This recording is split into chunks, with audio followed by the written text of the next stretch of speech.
Hello friend, मैं जोशी नैना nest की ओर से आप सबका स्वागत करती हूँ। आज कक्षा 8 की हिंदी पुस्तक का जो प्रथम प्रार्थना गीत है वह हम पढ़ेंगे। दोस्तों, प्रार्थना जिसके बारे में जितना भी कहूँ उतना कम है। और ये प्रार्थना वो दुआ है जो हमारी सारी इच्छाओं को, महत्वाकांक्षाओं को पूर्ण करती है। और आप सब प्रार्थना से परिचित भी हैं। सबसे महत्वपूर्ण बात यह है क्योंकि आप सब सुबह स्कूल में आते हैं, प्रार्थना करते हैं, फिर घर पर जाकर भी आप शाम को सब परिवार के साथ प्रार्थना वगैरह करते होंगे। तो प्रार्थना से आप परिचित है, आपको पता है हाथ जोड़कर ईश्वर से हम प्रार्थना करते हैं। क्यों करते हैं? क्योंकि वह सर्वशक्तिमान है, करते हैं ना इसलिए।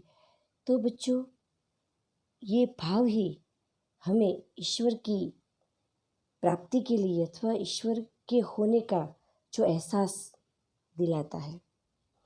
तो यहाँ तेरी है ज़मीं, वह क्या है? काव्य का प्रकार क्या हुआ? प्रार्थना। हाँ मित्रों, यह प्रार्थना गीत है। और यह प्रार्थना गीत में क्या है? तो यह प्रार्थना गीत में ईश्वर के प्रति कृतज्ञता का भाव है। कृतज्ञता का भाव क्या मतलब, इसका मतलब क्या हुआ? कृतज्ञता का अर्थ होता है जो ईश्वर हम पर कृपा करते हैं उसके बदले में हम उसे कुछ भी नहीं दे सकते। उसकी कृपा इतनी है कि हम कुछ भी नहीं दे सकते और ईश्वर हमारे पास से कुछ लेते भी नहीं। तो कम से कम वो आभार का भाव है, ये व्यक्त हुआ है। साथ ही साथ ये प्रार्थना गीत जो है, जिसमें आप देख सकते हैं यहाँ कवि का या कवि के नाम का कोई उल्लेख नहीं है, मतलब कवि का नाम नहीं है यहाँ पे। तो हम ये सोचते हैं कि कवि तो होने चाहिए, किसने लिखा है? तो ये तो हमें नहीं पता, लेकिन इतना ज़रूर पता है कि यह गीत है जो Hindi film the burning train से लिया गया है। बहुत पुरानी फिल्म है बच्चों, और ये पुरानी फिल्म में से ये गीत है वो लिया गया है, जिसमें सब बच्चे ट्रेन में हैं, ट्रेन में आग लगती है और तभी सभी बच्चे उस मुसीबत से अपने आप को बचाने के लिए ईश्वर से प्रार्थना करते हैं। और ये प्रार्थना गीत उसी भाव को व्यक्त करता है। जब हम संकट में फंस जाते हैं और उससे छूटने का कोई उपाय हमारे पास नहीं होता, कुछ सूझता नहीं, तब हमें ईश्वर की याद आती है। वैसे हम प्रार्थना तो करते हैं, लेकिन सबसे ज़्यादा याद तब करते हैं जब हम दुखी होते हो, तकलीफ़ में होते हो। जब हम दुखी होते हो, तकलीफ़ में होते हो, तभी हमें उसे याद करने की ज़रूरत है, ऐसा हम मानते हैं। वास्तव में ऐसा नहीं है, क्योंकि कबीर ने कहा है, हिंदी साहित्य के एक समाज सुधारक है, उसने अपने दोहे में 2 पंक्ति में लिखा है कि दुख में सुमिरन सब करे, सुख में करे न कोई। कबीर जी कहते हैं कि दुख में तो सब याद करते हैं भगवान को, हम भी दुख में ज़्यादातर याद करते हैं ना। दुख में सुमिरन सब करे, दुख में तो सब भगवान को याद करते हैं, लेकिन सुख में भगवान को हम याद नहीं करते, उसे भूल जाते हैं। पर यदि दुख न आए, ऐसा भी उपाय कबीर जी ने दिया है। कौन सा उपाय है? तो जो सुख में सुमिरन करे, जो सुख में ही भगवान को याद करे, दुख काहे को होए। तो उसको दुख कभी नहीं हो सकता, या वो दुखी नहीं हो सकते, या उसके जीवन में दुख कभी आ ही नहीं सकता। तो कबीर जी ने कितना अच्छा और बढ़िया बात बताई।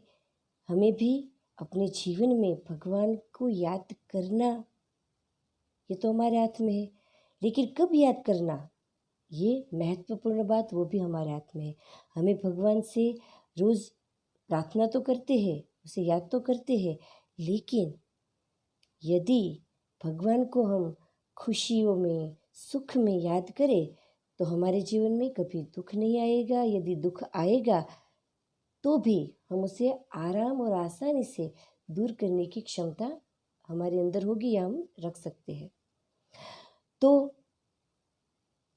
तब हमें ईश्वर की याद आती है, कब आती है? जब हम मुसीबत में होते हैं, क्योंकि ईश्वर की याद तभी आती है जब हमें उस पर भरोसा होता है, हमसे भी वो बड़ा ताकतवान या सर्वशक्तिमान होता है, दयालु भी है और वह हमें मुसीबत से अवश्य छुटकारा दिलाता है। तो यह तेरी है ज़मीं, इस प्रार्थना में ईश्वर के प्रति ऐसा भाव, ऐसा विश्वास है, वो प्रकट किया गया है। साथ ही साथ ईश्वर से हमें हमेशा कुछ न कुछ लेना ही होता है, हम कुछ देते नहीं।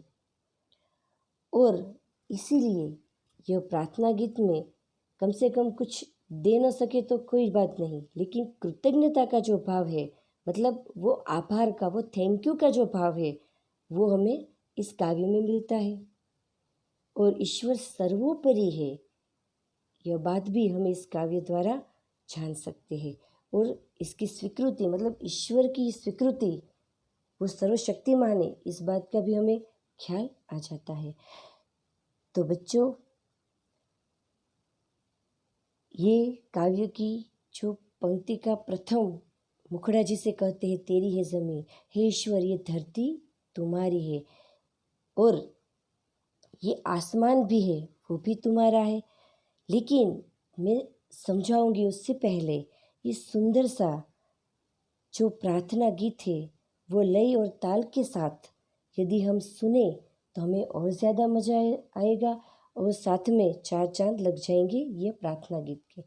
तो बच्चों, आराम से आप इस गीत को ध्यान से सुने।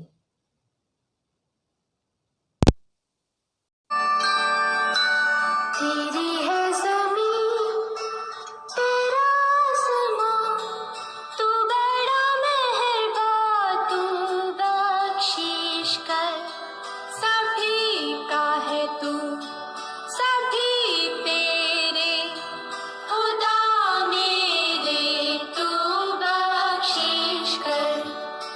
तेरी है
बच्चों, आप सब ने ये सुंदर सा प्रार्थना गीत कितने मधुर राग और ताल में सुना।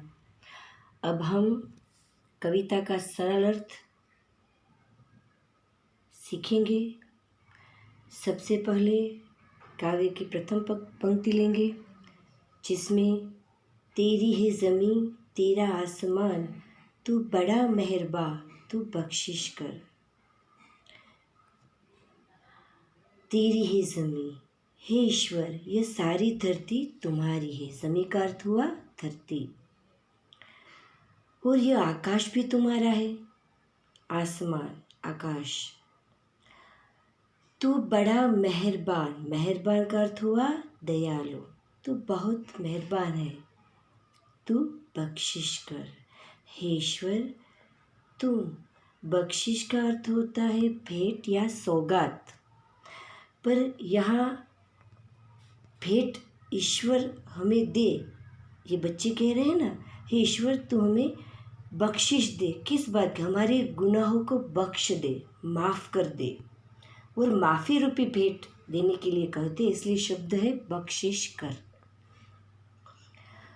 तो ये धरती तुम्हारी है, ये आकाश भी तुम्हारा है।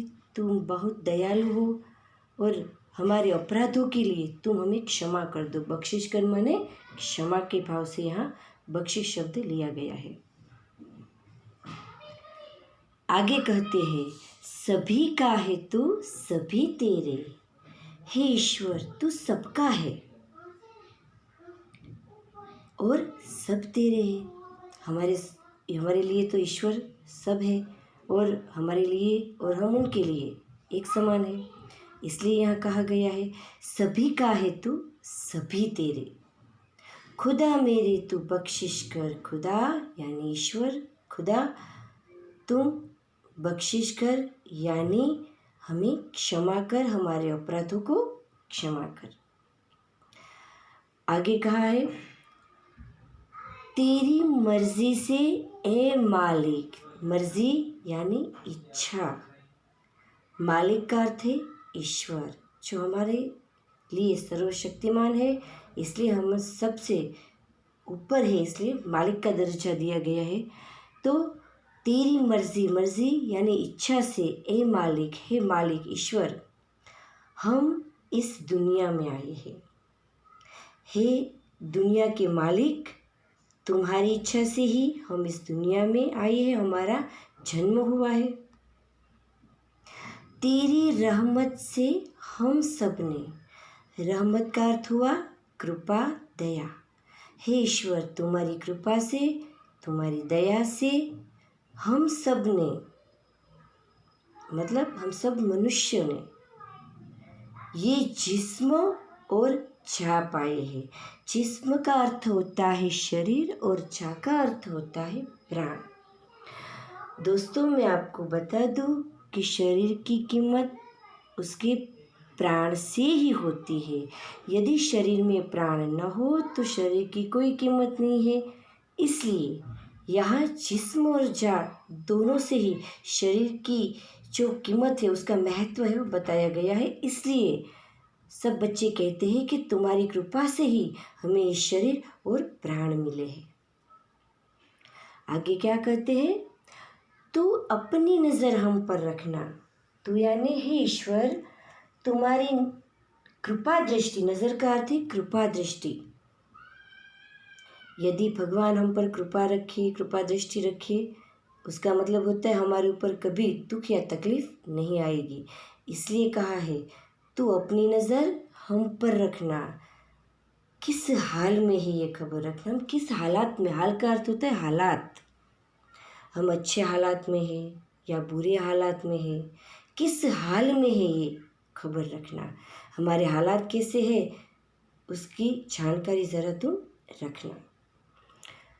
आगे क्या कहते हैं, तू चाहे तो हमें रखे, तू चाहे तो हमें मारे।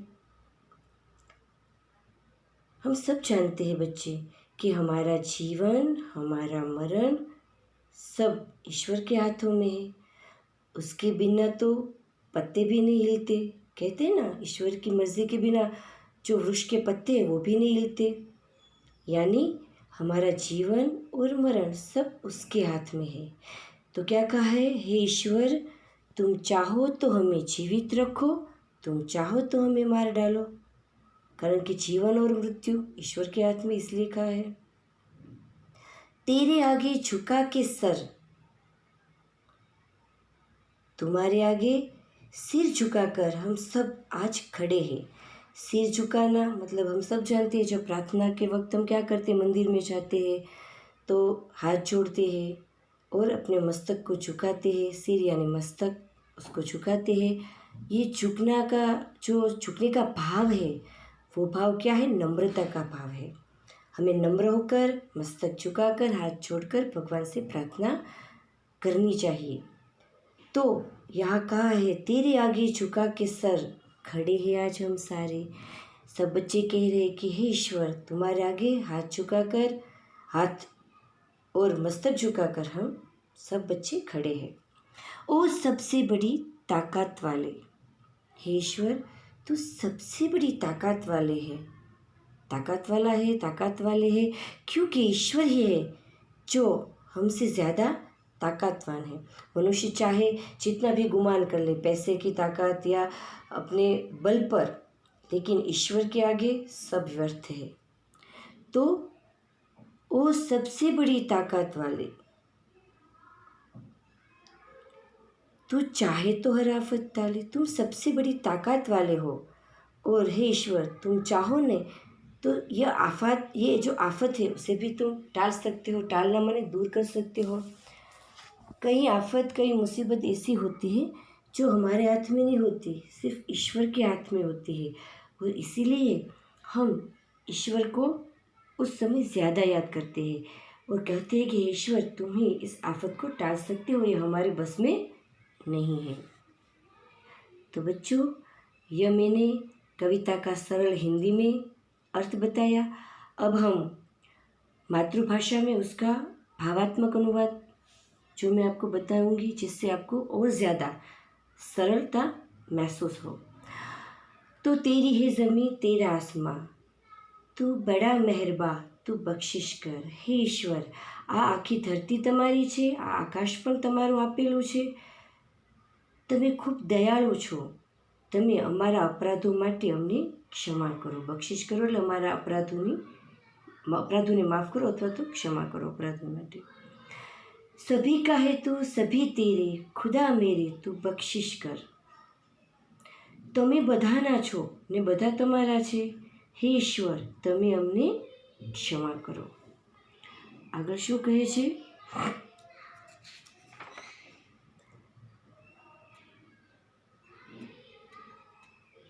तेरी मर्जी से ये मालिक हम इस दुनिया में आए हैं। हे દુનિયાના માલિક, તમારી ઈચ્છાથી અમે આ દુનિયામાં આવ્યા છીએ, આ દુનિયામાં અમને જન્મ મળ્યો છે। તો તેરી મરજી, મરજી એટલે ઈચ્છા, માલિક એટલે ઈશ્વર। તારી ઈચ્છાથી હે ઈશ્વર हम इस दुनिया में आए, અમે આ દુનિયામાં આવ્યા છીએ। तेरी रहमत से हम सब ने ये जिस्म और जा पाए हैं।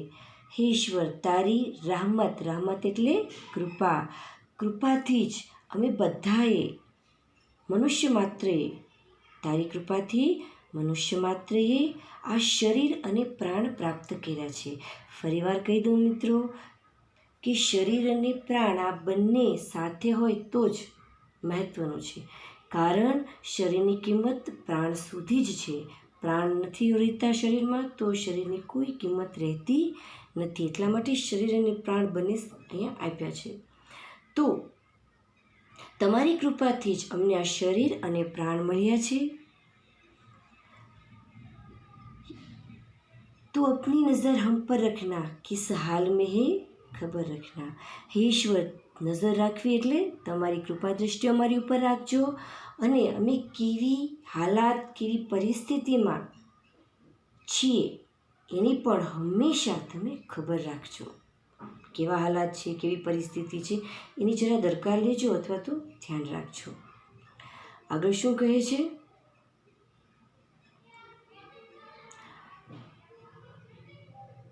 तू चाहे तो हमें रखे, तू चाहे तो हमें મારે. હે ઈશ્વર, તમે ઈચ્છો તો અમને જીવાડો, જીવતા રાખો, અને તમે ઈચ્છો ત્યારે અમને મૃત્યુ આપો. કારણ કે જીવન અને મરણ અંતે તો કોના હાથમાં છે? ઈશ્વરના હાથમાં છે. તેરી આગે ઝુકા કે સર, તારી આગળ મસ્તક ઝુકાવી, મેં કીધું ને નમ્રતાનો ભાવ છે. તારી આગળ અમે મસ્તક ઝુકાવીને આજે અમે બધા જ ઊભા છીએ. ઓ સબસે બડી તાકાતવાળી, અરે તમે સૌથી કહી શકાય એવી મોટી તાકાત ધરાવો છો અથવા તો શક્તિમાન છો. હે સર્વશક્તિમાન, ઓ સબસે બડી તાકાતવાળી, હે સર્વશક્તિમાન, તું ચાહે તો હર આફત ટાળે. જો તમે ઈચ્છો ને તો અમારી ઉપર આવેલી દરેક આફતને, દરેક મુશ્કેલીને દૂર કરી શકો છો. તો આ રીતના મિત્રો આ સરળ કહી શકાય એવો માતૃભાષામાં તમને भावानुवाद समझायो. अब हम शब्दार्थ देखेंगे, जरा ध्यान से देखिए. यहाँ प्रथम शब्दार्थ है जमी, जमी यानी जमीन, धरती. मेहरबा मतलब हुआ कृपालु, दयालु. बख्शिश करना, मैंने आगे भी कहा है, यहाँ बख्शिश का अर्थ वैसे भेंट, सौगात ये आता है, लेकिन यहाँ बख्शिश का अर्थ अलग तरीके से दिया है. बख्शिश करना यानी बख्शना, क्षमा करना. खुदा मतलब भगवान, ईश्वर पर्यायी शब्द है. मर्जी का अर्थ है इच्छा. मालिक यानी स्वामी, ईश्वर. रहमत, रहमत का अर्थ हुआ कृपा, दया या दयालु. जिस्म का अर्थ है शरीर, और जा का अर्थ है जान, प्राण. नज़र कृपा दृष्टि. हाल का अर्थ हुआ दया या हालात, दशा, स्थिति. सर का अर्थ है सिर, और आफत का अर्थ है संकट या मुसीबत. टालना मतलब दूर करना.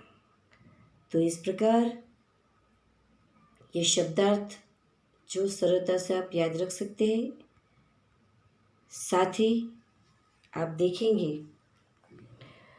कुछ प्रश्न जो एक एक वाक्य में है वो मैं आपको समझाने का प्रयत्न करूँगी, जिससे कि आप आराम से घर बैठे ही लिख या समझ सकते हैं. उदाहरण के तौर पे मैं थोड़े प्रश्न आपके सामने शेयर करती हूँ. हम दुनिया में किसकी इच्छा से आए हैं, तो आप क्या लिखेंगे? तो हम दुनिया में ईश्वर की इच्छा से आए हैं. फिर आगे ईश्वर से हमें क्या मिला है, तो आप आंसर दे सकते हो कि हमें जो ईश्वर से तो बहुत कुछ मिला है, लेकिन यहाँ एक एक वाक्य में है, इसलिए ध्यान रखना है. दो ही बात, जो दो चीज़ हमें मिली है वो क्या है?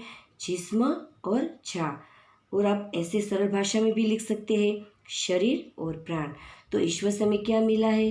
तो शरीर और प्राण दोनों जो महत्वपूर्ण है वो मिले हैं. फिर प्रश्न, कवि ईश्वर के सामने कैसे खड़े हैं? तो हमने आपको आगे भी पढ़ाया, आप देख सकते हैं. तो हम ईश्वर के सामने कैसे खड़े हैं? तो अपना सिर झुकाकर खड़े हैं. सिर को झुकाकर हम ईश्वर के सामने खड़े हैं, नम्रता का भाव. फिर अगला प्रश्न है, ईश्वर हर आफत को क्यों टाल सकता है? तो बार बार मैंने वो शब्द दोहराए हैं. ईश्वर हर आफत को टाल सकता है क्योंकि वह सबसे ताकतवान है या सर्वशक्तिमान है, ऐसा भी आप लिख सकते हैं. तो दोस्तों, यह प्रार्थना गीत आपने सुना भी, मैंने पढ़ाया, आपने ध्यान से पढ़ा भी होगा. लेकिन प्रार्थना के बारे में और ज़्यादा न कहकर इतना ही कहूँगी कि आप भी जब भी प्रार्थना करें दिल से करें. और बच्चों की प्रार्थना कहते हैं ना, भगवान तक पहुँचती है. और प्रार्थना का महत्व है वो आप थोड़ी अच्छी तरीके से जान भी ले। तो यह आपको अच्छा लगा होगा। अस्तु।